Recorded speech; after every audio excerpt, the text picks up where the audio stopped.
70,000க்கும் மேற்பட்ட பாலஸ்தீனர்களை கொன்று குவித்த கைகளில் இரத்தக்கரை படிந்த நேத்தன்யாகுவை கட்டுப்பிடித்து இவருடன் சேர்ந்து நாங்கள் தீவிரவாதத்தை எதிர்த்து போரிடுவோம் என்று பேசுகிறார். நம்முடைய பாரத பிரதமர் அவர்களும் எண்ணெய் நீங்க ரஷ்யாவில் வாங்கக்கூடாது நிப்பாட்டுன்னா நிப்பாட்டிடுறாரு. எண்ணெய் அமெரிக்கா கிட்ட தான் வாங்கணும்னா அமெரிக்கா கிட்ட வாங்குறாங்க. அமெரிக்கா கிட்ட நெருக்கடினால இப்போ வாங்க முடியல என்று வரும்போது மீண்டும் நீங்க 30 நாளைக்கு ரஷ்யாவில் வாங்கி கொள்ளலாம்னா ரஷ்யாவில் வாங்குறாரு. நீங்க உள்நாட்டில் இந்த பொருட்கள் தான் உற்பத்தி செய்யலாம், இதை உற்பத்தி செய்யக்கூடாது என்றால் சரி என்கிறார்கள். அமெரிக்காவினுடைய ட்ரம்ப், இஸ்ரேலினுடைய நேத்தன்யாகு, இந்தியாவினுடைய நரேந்திர மோடி என்ற வரிசையில் இந்த போர் விரிபிடித்த கும்பல்கள் ஒரே வரிசையில் சேர்ந்திருப்பது என்பது மிகவும் அவமானகர விஷயமாக வெளியுறவு கொள்கையில் இந்தியாவுக்கு வந்து கொண்டிருக்கிறது. எவ்வளவு அதிகமாக இராணுவ தளவாடங்கள் விற்கப்படுகிறதோ அந்த அளவுக்கு அவர்களுடைய லாபம் பிடிக்கும். இராணுவ தளவாடங்கள் விற்பனை என்பது மிலிட்டரி இண்டஸ்ட்ரியல் காம்ப்ளெக்ஸ். அமெரிக்காவை பொறுத்தளவில் அவர்களுடைய சுவாசமே, ஆக்சிஜனே அவங்களுக்கு ஆயுத தளவாடங்கள் விற்பனை தான். அனைவருக்கும் வணக்கம். இன்று 800 கோடி மக்களை கொண்ட இந்த பூமி பந்தில் அனைத்து மக்கள் மீதும் திணிக்கப்பட்ட முக்கியமான போராக ஈரான் மீது அமெரிக்காவிலும் இஸ்ரேலாலும் தொடுக்கப்பட்டிருக்கக்கூடிய போர் நடைபெற்று கொண்டிருக்கிறது. இது ஏற்கனவே நடைபெற்று கொண்டிருக்கக்கூடிய பல போர்களுடைய தொடர்ச்சியாக மக்கள் மீது சுமைகளை ஏற்றுகிற, மக்கள் வாழ்க்கை மீது தாக்குதலை நடத்தக்கூடிய போராக இது நடைபெற்று கொண்டிருக்கிறது. இந்த போரின் பின்னணியும் இந்த போரில் இன்றைய நிலைமையும் அது ஏற்படுத்தியுள்ள பாதிப்புகளையும் விளக்குவதே இந்த உரையின் நோக்கம். இந்த போர் நேரடியாக இன்று மக்களுடைய வாழ்க்கை மீது, அன்றாட வாழ்க்கையை சீரழிக்கிற முறையில் பல பாதிப்புகளை ஏற்படுத்தி இருக்கிறது. பிப்ரவரி மாதம் 28ஆம் தேதி துவங்கிய இந்த போர் 15 நாட்களுக்குள் மிகப்பெரிய பாதிப்புகளை உலகம் பூரா ஏற்படுத்தி இருக்கிறது. உணவகங்களில் தேவையான உணவுப் பொருட்கள் கிடைக்கவில்லை. உணவுப் பொருட்களினுடைய விலை ஏற்றம் செய்யப்பட்டிருக்கிறது. சாதாரண புலம்பெயர் தொழிலாளிகளும் அன்றாடங்காட்சிகளும் அவர்களுக்கு கிடைக்கிற உணவகங்களில் அவர்களால் உணவு வாங்கி சாப்பிட முடியவில்லை. போரின் பிரதிபலிப்பு அடுப்பாங்கரை வரை வந்திருக்கிறது. கல்யாணம் முதல் கருமாதி வரை இன்று இந்தியாவில் இதனுடைய பாதிப்புகளை நாம் பார்க்க முடிகிறது. கல்யாணத்திற்கு நிச்சயிக்கப்பட்ட உணவு கொடுக்கக்கூடியவர்கள் எங்களால் முடியாது என்று தேதிகளை தள்ளி வைத்து விட்டு பின்னே போகிறார்கள். பிணங்கள் கல்லறைகளுக்கு வெளியே இருப்பதற்காக வரிசையில் காத்து நிற்கின்றன. இந்த அளவுக்கு ஒரு எண்ணெய் எரிபொருள் தட்டுப்பாடு ஒரு குறுகிய காலத்தில் தேசங்களை பாதிக்க முடியும் என்பதை யாரும் உணர்ந்திருக்கவில்லை. இன்று இது மிகப்பெரிய பாதிப்புகளை உலகம் பூரா ஏற்படுத்தி இருக்கிறது என்றால் அது மிகையாகாது. இந்த பாதிப்பின் காரணமாக இன்று நடத்தப்பட்டிருக்கக்கூடிய தாக்குதல், அமெரிக்கா இஸ்ரேல் இருவரும் திடீரென 28ஆம் தேதி அந்த பிப்ரவரி மாதம் 28ஆம் தேதி அந்த தாக்குதலை தொடங்கினார்கள். அவர்களுடைய தேசத்தின் மிக முக்கியமான தலைவர் கொமேனி கொல்லப்பட்டார். அவர்களுடைய துறைமுகங்கள் தாக்கப்பட்டன. அவர்களுடைய அலுவலக கட்டிடங்கள் தரைமட்டமாக்கப்பட்டன. மிகவும் மனிதாபிமானமற்ற முறையில் 160 பள்ளிக்கூட பெண் குழந்தைகள் கொல்லப்பட்டார்கள்.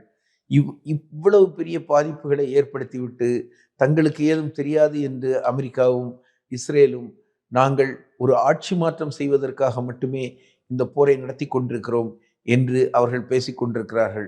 இதையே காரணமாக வைத்துக்கொண்டு இஸ்ரேல் அந்த பகுதி முழுவதும் இந்த போரை விரிவாக்கம் செய்து கொண்டிருக்கிறது.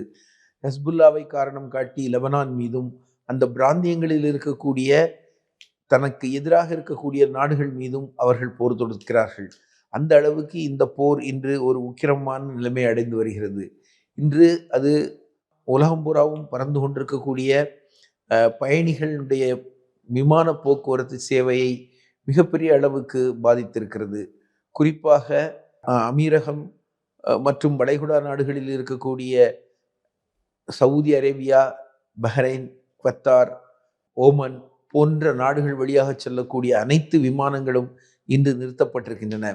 ஒரு நாளில் 77 விமானங்கள் பறந்து கொண்டிருந்த ஒரு நாள் 24 மணி நேரத்தில் பறந்து கொண்டிருந்த இடத்தில் இன்று 24 மணி நேரத்திற்கு 24 விமானங்கள் கூட பறப்பதில்லை. ஒரு 24 மணி நேரத்திற்கு ஒரு விமானம் தான் பறக்கிறது. அந்த அளவுக்கு பயண சேவைகள் என்பது முடக்கப்பட்டிருக்கின்றன. இவ்வளவு பெரிய ஆபத்துக்களை விளைவிக்கக்கூடிய இந்த போரை அமெரிக்கா ஏன் நடத்துகிறது என்பதுதான் இந்த விவாதத்தின் மிக முக்கியமான பொருள். இந்த போர் என்பது அமெரிக்காவால் கடந்த ஓராண்டில் மட்டும் தொடுக்கப்பட்டிருக்கக்கூடிய போர்களில் 7வது போராக இருக்கிறது. நைஜீரியா மீது அவர்கள் போர் தொடுத்தார்கள், சிரியா மீது போர் தொடுத்தார்கள், லெபனான் மீது போர் தொடுத்தார்கள், ஏமன் மீது போர் தொடுத்தார்கள், வெனிசுவேலா மீது மறைமுக போர் நடத்தினார்கள், உக்ரைனில் ஏற்கனவே நடைபெற்று கொண்டிருக்கக்கூடிய யுத்தம், அதுபோக இன்று ஈரான் மீது அவர்கள் 7வதாக இந்த ஓராண்டில் போரை தொடுத்திருக்கிறார்கள். 2025 ஜனவரி 19ஆம் தேதி டொனால்ட் ட்ரம்ப் 2வது முறையாக அதிபராக பதவியேற்ற பிறகு நான் போர்களை நிறுத்தப் போகிறேன், நான் போர் நிறுத்தத்தை அறிவிக்கப் போகிறேன், எனக்கு அமைதி பரிசு தாருங்கள், நோபல் பரிசு தாருங்கள் என்ற கோரிக்கையோடு அவர் பாலஸ்தீனத்தில் நடைபெற்றுக் கொண்டிருந்த யுத்தத்தை நாளையே நிறுத்துங்கள் என்று இஸ்ரேலுக்கு ஆணையிட்டார். 20ஆம் தேதி ஜனவரி 20, 2025 அந்த போர் நிறுத்தம் என்பது நடைபெற்றது. ஆனால் அதற்கு பின்னர் இன்று ஓராண்டுகளுக்கு மேலாகியும் கூட அந்த போரில் ஒரு பக்க தாக்குதலாக இஸ்ரேல் அந்த மக்கள் மீது தொடர்ந்து தாக்குதலை தொடுத்து கொண்டுதான் இருக்கிறது. உக்ரைனில் நடைபெற்றுக் கொண்டிருக்கக்கூடிய போர் அது பாலஸ்தீன யுத்தத்தில் தலையிட்டு அங்கிருந்து உக்ரைனுக்கு போய் உக்ரைனில் அமைதியை ஏற்படுத்த முடியாமல் அங்கே இருக்கக்கூடிய ஐரோப்பிய நாடுகள் மீது சுமையை ஏற்றி அங்கே இருக்கக்கூடிய ஜெலன்ஸ்கி என்று சொல்லக்கூடிய அந்த அதிபர் மூலமாக ரஷ்யாவுக்கு எதிரான போரை தீவிரப்படுத்திவிட்டு கடந்த ஓராண்டு முழுவதும் அந்த போர் பணியை செய்துவிட்டு இந்த ஆண்டு 2026 ஜனவரி 3ஆம் தேதி அன்று டொனால்ட் ட்ரம்ப் தலைமையிலான அமெரிக்க படைகள் லத்தீன் அமெரிக்க பகுதிகளுக்கு, கரிபிய கடற்கரை பகுதிகளுக்கு சென்று அங்கே வெனிசுவேலாவினுடைய அதிபர் நிக்கோலஸ் மதுரோவையும் அவருடைய மனைவி செலியா ஃப்ளாரிஸ் அவர்களையும் இரவோடு இரவாக கைது செய்து இன்று அமெரிக்க சிறைகளில் அடைத்திருக்கிறார்கள். அவர்கள் இந்த நாடுகள் அனைத்திலும் செய்யக்கூடிய யுத்தம் என்பது மிக முக்கியமாக ஆட்சி மாற்றம், ரெஜிம் சேஞ்ச். 2வது அந்த நாடுகளின் வளங்கள், அரிய வகை தாது பொருட்கள், எண்ணெய் உள்ளிட்ட அந்தந்த நாடுகளில் இருக்கக்கூடிய வளங்களை தங்கள் கட்டுப்பாட்டில் கொண்டு வருவது என்பதுதான் அவருடைய நோக்கம். அந்த முறையில் மத்ரோ அவர்கள் போதைப் பொருள் கடத்தினார், மத்ரோ அவர்கள் எங்கள் கட்டுப்பாட்டுக்கு வரவில்லை என்றெல்லாம் பொய்யை சொல்லி அவர் மீது தாக்குதல் தொடுத்து அந்த தேசத்தை அவர்களுக்கு அடிமைப்படுத்தி இருக்கிறார்கள். ஸோ இந்த போர்கள் என்பது டொனால்ட் ட்ரம்ப் ஆட்சிக்கு வந்த பிறகு தொடர்ச்சியாக நடந்து கொண்டே இருக்கிறது. ஜனவரி மாதம் வெனிசுவேலாவில் அந்த ஆட்சி மாற்றம் ஏற்பட்ட பிறகு, ஆட்சி மாற்றம் என்ற முறையில் அந்த நாட்டினுடைய ஜனாதிபதியை கைது செய்த பிறகு அடுத்ததாக நீங்கள் தான் குறி என்று கொலம்பியா மீதும், அங்கே இருக்கக்கூடிய மெக்சிகோ மீதும், அங்கே இருக்கக்கூடிய கியூபா தேசத்தின் மீதும் தாக்குதலை தொடுப்பேன் என்று கொக்கரித்து கொண்டிருந்த அவர் திடீரென்று இங்கே திரும்பி வளைகுடா பகுதிகளில் ஈரானுக்கு எதிரான யுத்தத்தை துவங்கியிருக்கிறார். அமெரிக்கா என்றாலே அந்த ஏகாதிபத்திய மேலாண்மை, போர் வெறி என்பதுதான் என்பதை நாம் அறிந்திருந்தாலும் கூட இந்த நூற்றாண்டில் ட்ரம்ப் ஆட்சியில் நடைபெற்று கொண்டிருக்கக்கூடிய போர்கள் என்பது ஏகாதிபத்தியம் ஒரு யுத்த வெறியின் உச்சக்கட்டத்தில் இருக்கிறது என்பதை வெளிப்படுத்துவதாக ஈரானுக்கு எதிரான இந்த தாக்குதல் அமைந்திருக்கிறது. இது வெறும் ஈரானுக்கு எதிரான தாக்குதல் மட்டுமல்ல, இதனுடைய பின்புலத்தை நாம் பார்க்க வேண்டும் என்றால் ஒரு 3-4 முக்கியமான விஷயங்கள் இருக்கின்றன. ஒன்று, அவர்கள் கரிபிய கடல் பகுதி, அதாவது லத்தீன் அமெரிக்க பகுதிகள் முழுவதையும் தங்கள் கட்டுப்பாட்டுக்கு கீழ் கொண்டு வர வேண்டும். தெற்கு நாடுகள் என்று அழைக்கக்கூடிய நாடுகள் அனைத்தும் அவர்கள் கூட்டு சேர்ந்து விடக்கூடாது, அவர்களை தங்கள் கட்டுப்பாட்டில் வைத்திருக்க வேண்டும். வளைகுடா பகுதிகள் உள்பட எல்லா பகுதிகளிலும் ஆசிய, ஆப்பிரிக்க, லத்தீன் அமெரிக்க பகுதிகளில் இருக்கக்கூடிய அனைத்து வளங்களையும் தங்கள் கட்டுப்பாட்டுகளுக்கு கொண்டு வருவதோடு மட்டுமல்லாமல் தங்கள் ஆதிக்கத்தில் அவை இருக்க வேண்டும் என்ற ஒரு ஏகாதிபத்திய நோக்கத்தை நிறைவேற்றுவதற்காக இந்த போர்களை தொடர்ந்து அவர்கள் செய்து கொண்டிருக்கிறார்கள். அதற்கு இன்னும் ஒரு முக்கியமான காரணம் என்றால் மக்கள் சீனத்தினுடைய அதீதமான வளர்ச்சி. இன்று உலகளாவிய அளவிலே மக்கள் சீனம் என்பது ஒரு நாட்டின் உள்நாட்டு மொத்த உற்பத்தி ஜிடிபி அமெரிக்காவுக்கு அடுத்தபடியாக 2வது இடத்தையும், பர்ச்சேஸ் பவர் சேரிட்டி என்று மக்கள் கையில் இருக்கும் வாங்கும் சக்தி அளவீட்டை வைத்து பார்க்கும்போது உலகத்தில் முதல் பெரிய நாடாகவும் மக்கள் சீனம் உருவாகி இருக்கிறது. மக்கள் சீனம் அந்த பகுதி முழுவதும் இருக்கக்கூடிய நாடுகளுக்கு மட்டுமல்லாமல் லத்தீன் அமெரிக்க நாடுகளுக்கும் ஆசிய ஆப்பிரிக்க நாடுகளுக்கும் குறிப்பாக வளைகுடா நாடுகளுக்கும் ஏராளமான உதவிகளை செய்வதும் அவர்களோடு வர்த்தகம் செய்வதும் என்பது அமெரிக்காவின் கண்ணை உறுத்தி கொண்டிருக்கின்றன.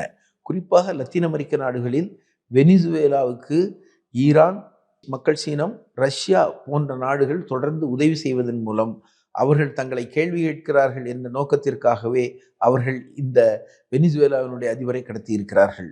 லத்தீன் அமெரிக்க நாடுகளில் இருக்கக்கூடிய அனைத்து நாடுகளுக்கும் இதுபோன்ற ஆதரவு வருவதை தடுப்பதற்காக கிட்டத்தட்ட கடந்த சில ஆண்டுகளாக அங்கு இருக்கக்கூடிய சிலி உள்ளிட்ட பொலிவியா, பிரேசில், நிக்கராகுவா, ஹொண்டுராஸ் உள்பட அனைத்து வளைகுடா லத்தீன் அமெரிக்க நாடுகள் அனைத்திலும் வலதுசாரி ஆட்சிகளை இந்த காலகட்டத்தில் நிறுவியிருக்கிறார்கள். ஏபிசி என்று அழைக்கக்கூடிய அர்ஜென்டினா, பொலிவியா, சிலி இந்த 3 நாடுகளிலும் அரிதாக கிடைக்கக்கூடிய தாது பொருள் என்ற முறையில் அங்கே லித்தியம் என்ற தாது பொருள் கிடைக்கிறது. இது உலக அளவிலே மின்சாரத்தை உற்பத்தி செய்யக்கூடிய பேட்டரிகளுக்கு மூலப்பொருளாக விளங்குகிறது. உலக உற்பத்தியில் 50% இந்த 3 நாடுகளும் கட்டுப்படுத்துகிறார்கள். இதை அவர்கள் தங்கள் கட்டுப்பாட்டில் வைக்க வேண்டும் என்பதற்காக அமெரிக்கா இந்த வலதுசாரி சார்பை செய்கிறது. இது ஒரு முக்கியமான காரணம், உலகளாவிய அளவில் சீனாவினுடைய ஆதிக்கத்தை கட்டுப்படுத்துவது என்பது. 2வதாக டாலருக்கு எதிராக யுவான் உள்ளிட்ட, ரஷ்யன் ரூபிள் உள்ளிட்ட, இந்திய ரூபாய் உள்ளிட்ட ரூபாய்களிலும் அந்தந்த நாட்டு நாணயங்களிலும் வர்த்தகத்தை செய்வதன் மூலம் அமெரிக்க டாலரினுடைய மதிப்பை குறைப்பதற்கான முன்முயற்சி நடக்கிறது.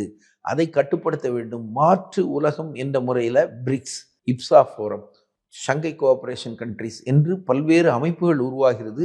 இது தங்களுடைய வளர்ச்சிக்கு தடையாக இருக்கிறது. இதை கட்டுப்படுத்துவதற்கு இந்த நாடுகள் அனைத்தையும் தங்கள் கட்டுப்பாட்டுக்கு கீழ் கொண்டு வர வேண்டும். குறிப்பாக எண்ணெய் வளம் மிக்க வளைகுடா நாடுகளை தங்கள் கீழே கொண்டு வர வேண்டும் என்ற நோக்கமும் இதற்கு முக்கிய காரணமாக இருக்கிறது. எனவே அவர்கள் சமீபத்தில் வெளியிட்டிருக்கக்கூடிய தேசிய பாதுகாப்பு கொள்கை என்ற நேஷனல் செக்யூரிட்டி பிளான், என்எஸ்எஸ் என்று அழைக்கக்கூடிய நேஷனல் செக்யூரிட்டி ஸ்கீம், அதில் வரக்கூடிய முக்கியமான கருத்து என்னவென்றால், எந்த நாடும் அமெரிக்காவை விட வளர்கிற ஒரு நோக்கத்தில் இருந்தால் அவர்கள் எங்களுக்கு எதிரிகளாக பார்க்கப்படுவார்கள், அவர்களை கட்டுப்படுத்துவது எங்கள் கொள்கையாக இருக்கும் என்று அவர்கள் கூறுகிறார்கள். எனவே அவர்கள் இந்த பணியை செய்வதற்கு அமெரிக்காவில் உலகம் பூரா அமெரிக்கா மூலமாக பல போர்களை நடத்துவது, இந்த மேலாதிக்கத்தை நிறுவுவதற்கு தேவைப்படுகிறது. போர்கள் மட்டுமல்ல, ஆயுதங்கள், அதிநவீன ஆயுதங்கள் தேவைப்படுகின்றன. இன்னைக்கு அமெரிக்காவில் இருக்கக்கூடிய ஆயுத தளவாட உற்பத்தி செய்யக்கூடிய அனைத்து கார்ப்பரேட் நிறுவனங்களிலும் அமெரிக்காவினுடைய செனட்டர்ஸ், காங்கிரஸ்மென், அவங்களுடைய மனைவிகள் உள்பட அனைவர்களும் பங்கு வைத்திருக்கிறார்கள். எவ்வளவு அதிகமாக இராணுவ தளவாடங்கள் விற்கப்படுகிறதோ அந்த அளவுக்கு அவர்களுடைய லாபம் கொளிக்கும். ஸோ இராணுவ தளவாடங்கள் விற்பனை என்பது it's a military industrial complex. அமெரிக்காவை பொறுத்தளவில் அவர்களுடைய முக்கியமான சுவாசமே, ஆக்சிஜனே அவங்களுக்கு ஆயுத தளவாடங்கள் விற்பனை தான். அப்போ அதை செய்வதில் அங்கே இருக்கக்கூடிய ஜனநாயக கட்சியும் குடியரசுக் கட்சியும் இருவருமே, அந்த கட்சிகளை சார்ந்த அனைவருமே ஒற்றுமையாக இருக்கிறார்கள். நேட்டோ இன்னைக்கு ஜெலன்ஸ்கிக்கு ஆதரவாக உக்ரைனில் நடந்து கொண்டு வருகிற யுத்தத்தில் நாங்கள் நேட்டோ இதற்கு மேல் உதவி செய்ய முடியாது, அமெரிக்கா ஆயுதம் கொடுக்க முடியாது, பணம் கொடுக்க முடியாது என்று அறிவிக்கிற அதே நேரத்தில் நேட்டோ நாடுகளாக இருக்கக்கூடிய பிரிட்டன் உள்பட்ட நாடுகள் தங்களுடைய ஒவ்வொரு ஆண்டினுடைய பட்ஜெட் நிதிநிலை அறிக்கையில் 2% இருக்கக்கூடிய அவர்களுடைய இராணுவ தளவாடங்கள் விற்பனை, டிஃபென்ஸ் ஸ்பெண்டிங் வாங்குவதற்கான பண செலவில் 3% அதிகரித்து 5% மாற்ற வேண்டும் என்று அமெரிக்கா ஆணையிடுகிறது அவர்களுக்கு. உலகம் பூரா இருக்கக்கூடிய நாடுகள்ல வளைகுடா நாடுகள் இதுதான் முதல் முறையாக. இதுவரைக்கும் நடந்த யுத்தம் அமெரிக்கா அவர்களுக்கு எதிராக நடத்திய யுத்தம். இன்னைக்கு வளைகுடா நாடுகள் அனைத்தும் யுத்தத்தில் மாட்டிக்கொண்டிருக்கின்றன. எல்லா நாடுகளும் அவர்களுடைய தேவைக்கு அதிகமாக ஆயுதங்களை வாங்குகிறார்கள். இந்தியா உள்பட இந்தியாவுக்கும் பாகிஸ்தானுக்கும் பகைமை உண்டாக்கி இந்த பிராந்தியத்தில் இருக்கக்கூடிய அனைத்து நாடுகளும் இராணுவ தளவாடங்களை வாங்கக்கூடிய சூழலை உருவாக்கி இருக்கிறார்கள். சமீபத்திய நிதிநிலை அறிக்கையில் கூட இந்தியா தன்னுடைய இராணுவ செலவை அதிகரித்து, இராணுவ தளவாடம் பொருட்கள் வாங்குவதற்கான செலவை அதிகரித்திருக்கிறது. ஆக இன்று உலகம் முழுவதும் தேவையற்ற போர்களை, அமைதிக்கு எதிரானதை, நாட்டு மக்களுடைய சுபிட்சத்துக்கு எதிரான, நாட்டில் இருக்கக்கூடிய நிதி ஆதாரங்களை சீரழிக்கிற போக்கில் இந்த இராணுவ தளவாட உற்பத்திக்கான செலவினங்களை கூட்டுவது என்பது அமெரிக்காவினுடைய கொள்கையினுடைய மிக முக்கியமான அம்சமாக இருந்து வருகிறது என்பதை நாம் பார்க்கிறோம். அது மட்டுமல்லாமல் உலகம் பூரா கிரீன்லாண்டை நாங்கள் எடுத்துக்கொள்கிறோம், கியூபாவை நாங்கள் எடுத்துக்கொள்ளப் போகிறோம், லத்தீன் அமெரிக்க நாடுகள் பகுதிக்கு யாராவது எங்களுடைய அனுமதி இல்லாமல் வந்தாலே அவர்கள் எதிரிகளாக பார்க்கப்படுவார்கள் என்று அவர்களுடைய தேசிய பாதுகாப்பு கொள்கை என்பது கூறுகிறது. அதன் மூலமாக இன்று மக்கள் சீனம் என்பது வளர்ந்து வருகிற வேகத்தை கட்டுப்படுத்துவதற்கு ஏராளமான காரியங்களை அவர்கள் செய்கிறார்கள்.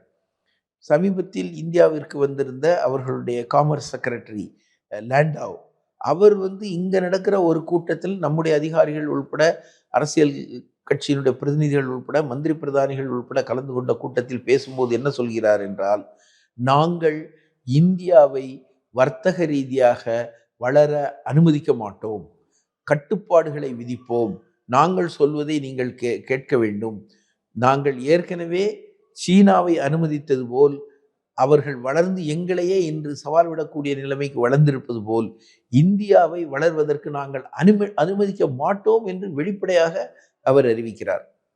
நம்முடைய பாரத பிரதமர் அவர்களும் அதற்கு அடிபணிந்து போகிறவர் போல் அவர் எல்லா சந்தர்ப்பங்களிலும் எண்ணெய் நீங்க ரஷ்யாவில் வாங்கக்கூடாது, நிப்பாட்டுன்னா நிப்பாட்டிடுறார். எண்ணெய் அமெரிக்கா கிட்ட தான் வாங்கணும்னா அமெரிக்கா கிட்ட வாங்குறாங்க.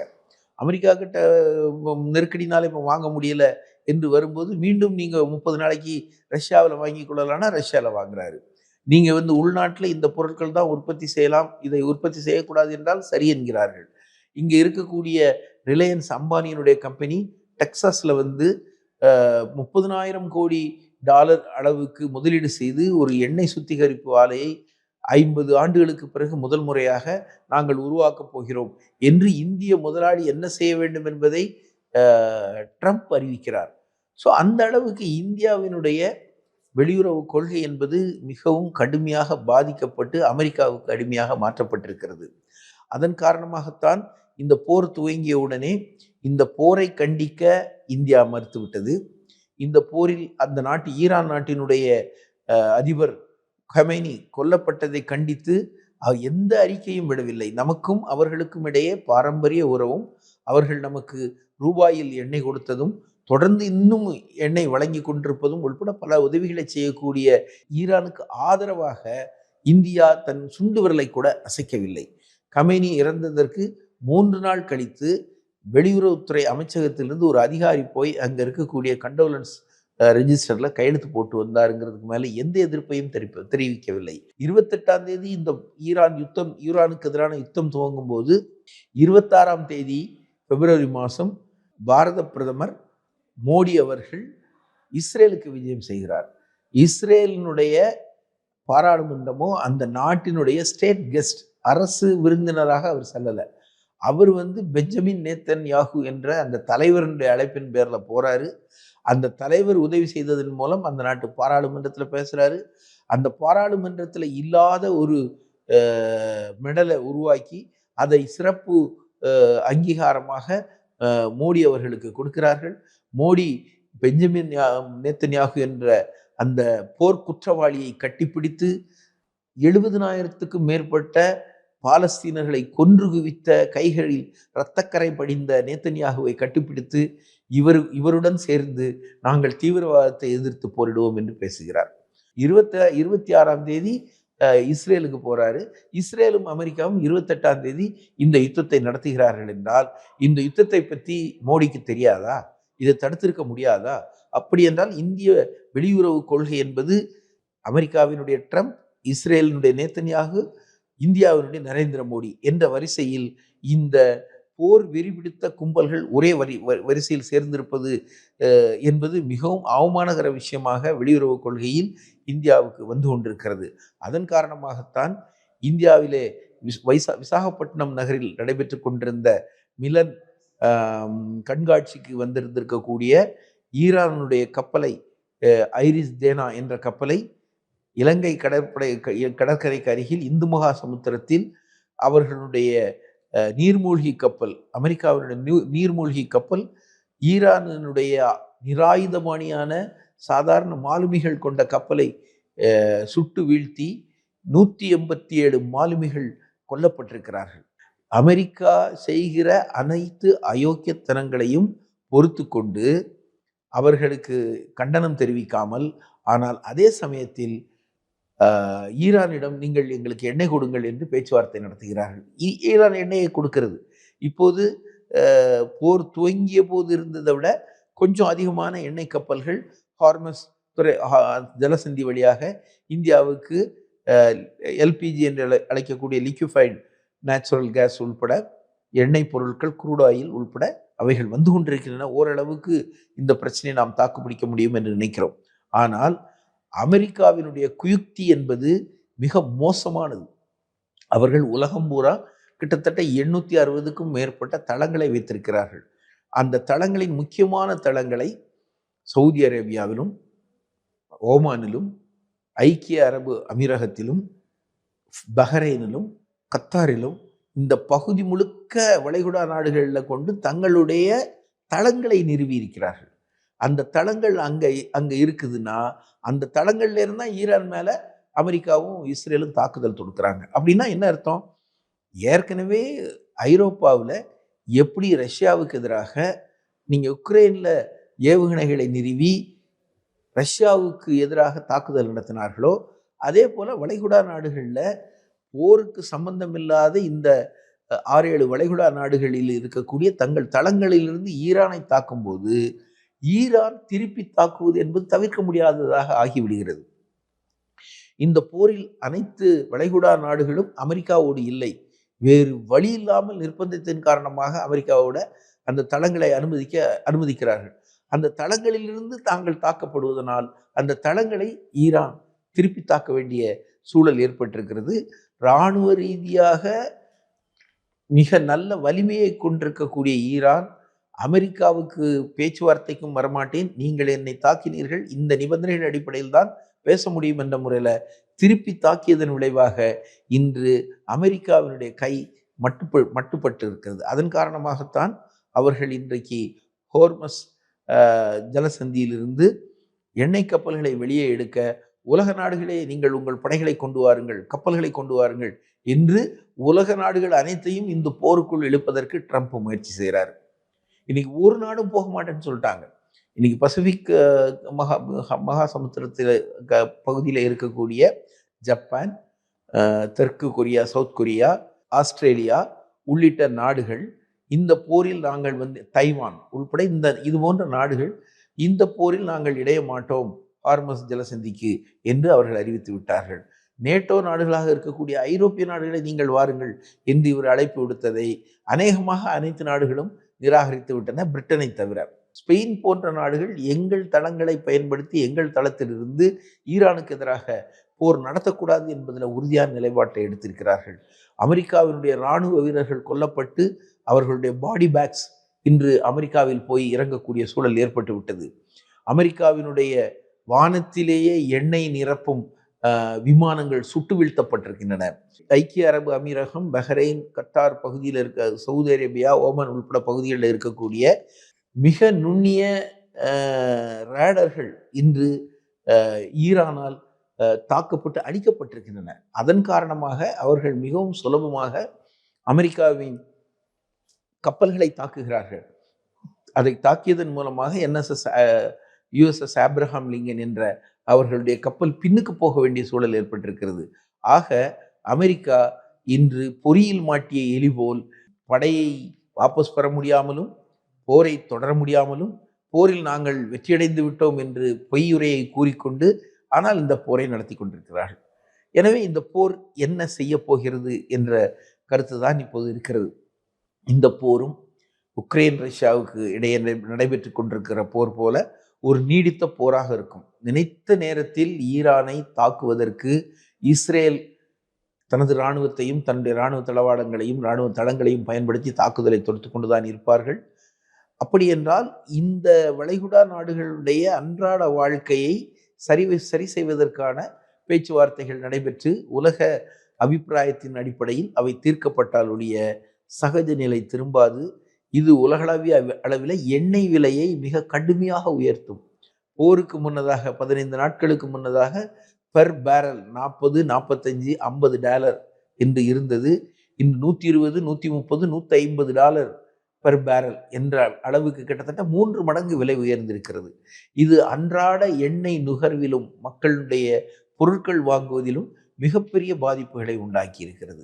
நிறைவாக இந்த போரில் சொல்ல வேண்டிய விஷயம் என்றால், சாதாரணமாக ஒரு வீழ்த்தப்படக்கூடிய எதிரி என்ற எண்ணத்தில் அவர்கள் ஈரான் மீது கை வைத்து விட்டார்கள்.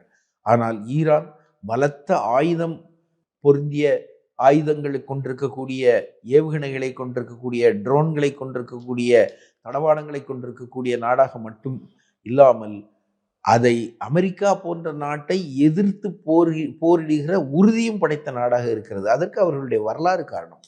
1908 அங்கே பிரிட்டிஷ் காரர்கள் ரெனால்ட்ஸ் அங்கே எண்ணெயை கண்டுபிடிச்சதுக்கப்புறம் 1909 அங்கே ராயல் பர்ஷியன் ஆயில் கம்பெனி அங்கே எண்ணெய் எடுத்து உலகம் பூரா விற்று 90% லாபத்தை அவர்கள் நாடுக்கு பிரிட்டனுக்கு கொண்டு சென்று கொண்டிருந்தார்கள். 10% தான் ஈரானுக்கு கொடுத்தாங்க. 1949 53 வரைக்கும் இந்த கதை தான் நடந்துட்டு இருக்கு. 51 புரட்சி செய்து அந்த ஆட்சியை மொசடே தன் கையில் எடுத்து இந்த கம்பெனிகளெல்லாம் தேசியமயமாக்கினார். இந்த பர்ஷியன் ஆயில் கம்பெனி என்பது பிபியாக மாறி இருந்த சூழலில் அவை அனைத்தையும் தேசியமயமாக்கினார்கள். தேசியமயமாக்கப்பட்ட உடனே பிரிட்டிஷ்காரங்கிட்டேருந்து அமெரிக்கா உள்ள வந்து அந்த ஈரான்ல ஒரு கலகம் விளைவித்து அங்க இருக்கக்கூடிய ஷா மன்னர் கையில அந்த ஆட்சியை கொடுத்துட்டு வந்தாங்க. 51 கிட்டத்தட்ட 79 வரைக்கும் 28 ஆண்டுகள் ஒரு கொடுங்கோல் ஆட்சியை அமெரிக்கா செய்து கொண்டிருந்தது. எண்ணெய் வளங்களை கொள்ளையடித்துக் கொண்டிருந்தது. 79 இப்போ 48 ஆண்டுகளாக உலகம் பூரா இருக்கக்கூடிய இறையாண்மை மிக்க நாடுகளில், வளைகுடா பகுதியில் இருக்கக்கூடிய எல்லா நாடுகளிலும் ஈரான் மட்டும் தனித்த ஒரு சக்தியாக அமெரிக்காவை எதிர்த்து தொடர்ந்து போரிட்டு கொண்டே இருக்கிறார்கள். இஸ்லாமிய புரட்சியின் போது அமெரிக்காவினுடைய தூதரகத்தை தாக்கி அங்கே இருக்கக்கூடிய மாணவர்கள் 52 அமெரிக்க பிரஜைகளை சிறைப்பிடித்தார்கள். 444 நாட்கள் அவர்கள் சிறையில் இருந்தார்கள். அதற்கப்புறம் தான் அந்த மாணவர்கள் அந்த அமெரிக்க பிரஜைகளை விடுவித்தார்கள். இன்னைக்கும் அந்த அமெரிக்க தூதரகம் த டென் ஆஃப் எஸ்பியனோய்ஸ் என்ற முறையில் ஒரு கண்காட்சியகமாக மாற்றப்பட்டிருக்கிறது. அந்த அளவுக்கு ஏகாதிபத்தியை எதிர்த்து போராடக்கூடிய உறுதி படைத்த ஈரான் இந்த போரில் தோற்காது. இந்த போரும் அமெரிக்காவுக்கு வியட்நாம் போரில் கிடைத்தது போன்ற ஒரு தோல்வியே கிடைக்கும். ஆனால் இந்த போரில் ஈரானினுடைய வெற்றியை உறுதி செய்வதற்கும், அவர்களுடைய மன உறுதியை பாராட்டுவதற்கும், அவர்களோட ஒருமைப்பாட்டை தெரிவிப்பதற்கும் சர்வதேச அளவில் இருக்கக்கூடிய நாடுகள் தங்களுடைய ஆதரவை தெரிவிக்க வேண்டும். இப்போ கூட இந்த போரில் நாங்களும் எங்கள் கப்பலை அனுப்புகிறோன்னு யாருமே அனுப்பலை. இந்தியா கூட அனுப்பலை. இந்தியா நாங்கள் அவங்ககிட்ட பேசிக்கிறோம், நாங்கள் என்ன வாங்கிக்கிறோன்னு சொல்லிட்டாங்க. நல்லது, அந்த வரைக்கும் நல்லது. எனவே அந்த முறையில் ஈரான் எடுத்திருக்கக்கூடிய இந்த நிலைப்பாட்டை, அமெரிக்க ஏகாதிபத்தியத்தின் கொட்டத்தை அடக்குவதற்கு இந்த போர் ஒரு மிகப்பெரிய பாடத்தை அமெரிக்காவுக்கும் ஏகாதிபத்தியத்துக்கும் வழங்கும் என்பதை தெரிவித்து, இந்த போர் நீடிக்கும் வரை ஒற்றுமையுடன் உலக மக்கள் ஏகாதிபத்தியத்துக்கு எதிராகவும் ஈரானுக்கு ஆதரவாகவும் பொது அபிப்பிராயத்தை திரட்ட வேண்டும் என்ற முறையிலும் கோரிக்கை வைத்து இந்த உரையை முடிக்கிறேன். நன்றி, வணக்கம்.